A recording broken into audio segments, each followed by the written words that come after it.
കേരളത്തിലെ കായിക എക്കണോമിയെ ശക്തിപ്പെടുത്തുകയാണ് നമ്മുടെ പ്രധാനപ്പെട്ട ലക്ഷ്യം. ഇതിന്റെ ഭാഗമായിട്ടാണ് അർജന്റീനൻ ഫുട്ബോൾ ഫെഡറേഷനുമായി നമ്മൾ ചർച്ച നടത്തുന്നത്.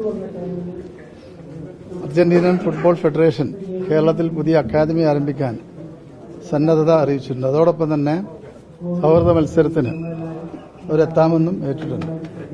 അടുത്ത നവംബർ ഫസ്റ്റ് വീക്കിൽ അവർ കൊച്ചിയിലെത്തും. കൊച്ചിയിലെ ഗ്രൗണ്ട് പരിശോധിച്ചതിന് ശേഷം ബാക്കിയുള്ള കാര്യങ്ങൾ തീരുമാനിക്കും. അതോടൊപ്പം തന്നെ കായിക അക്കാദമി തുടങ്ങുന്നതുമായി ബന്ധപ്പെട്ടുള്ള അഗ്രിമെന്റ് നമുക്ക് ആ സമയത്ത് തന്നെ ഒപ്പുവെക്കാനാണ് തീരുമാനിച്ചിട്ടുള്ളത്. നമുക്ക് കേരളത്തിൽ കളിക്കാൻ പറ്റുന്ന ഒറ്റ സ്ഥലമേ ഉള്ളൂ, അത് കൊച്ചിയാണ്. ഞങ്ങൾ മലപ്പുറത്ത് ആലോചിച്ചിരുന്നു, പക്ഷേ മലപ്പുറത്ത് സീറ്റ് കപ്പാസിറ്റി കുറവാണ്. ഇങ്ങനൊരു കളി നടക്കുമ്പോൾ ആ ഗ്രൗണ്ടിൽ കൂടുതൽ ആളുകളെ നമുക്ക് ഉൾക്കൊള്ളാൻ കഴിയില്ല. അത് കൊച്ചിയിൽ മാത്രമാണ് കേരളത്തിൽ ഇതുമായി ബന്ധപ്പെട്ട് കളി നടത്താൻ സാധ്യതയുള്ള ഒരു സ്ഥലം. അതിനുള്ള സൗകര്യങ്ങൾ അവിടെ മാത്രമേ ഉള്ളൂ.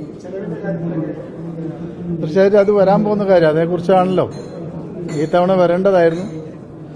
അപ്പം അതുകൊണ്ടാണ് അവർ നേരിട്ട് വരാൻ അവരോട് നമ്മൾ അഭ്യർത്ഥിച്ചത്. കാരണം അർജന്റീനിയൻ ഫുട്ബോൾ ഫെഡറേഷന്റെ ഫാൻ ബേസ് 1/3 ഇന്ത്യൻസാണ്, പ്രത്യേകിച്ച് കേരളമാണ്.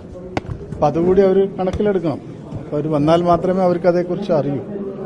അവരുടെ നിലവിലുള്ള കണക്കുകൾ അനുസരിച്ച് കേരളത്തിൽ നിന്നുള്ള 1/3 ആളുകളും മലയാളികളാണ് അർജന്റീനയെ സപ്പോർട്ട് ചെയ്യുന്നത്.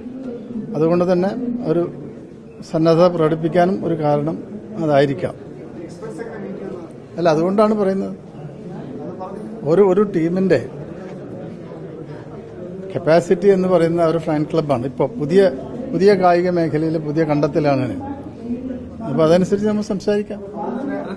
അല്ലെങ്കിൽ ചെലവ് ഏകദേശം 100 കോടിയിലധികം വരുന്നതാണ്. അപ്പോൾ അത് അറിയാലോ. ഇതിനു മുമ്പ് അത്ര ചെലവ് വന്നുകൊണ്ടാണ് ഓൾ ഇന്ത്യ ഫുട്ബോൾ ഫെഡറേഷൻ ഡൽഹിയിലെ കളിക്ക് അവരെ മാറാൻ കാരണം. കേരളം പോലെ സംസ്ഥാനത്തിൽ നമുക്ക് ശ്രമിക്കാം എന്നുള്ളത് തന്നെയാണ്. ചർച്ചകൾ നടക്കട്ടെ, അവർ വരട്ടെ.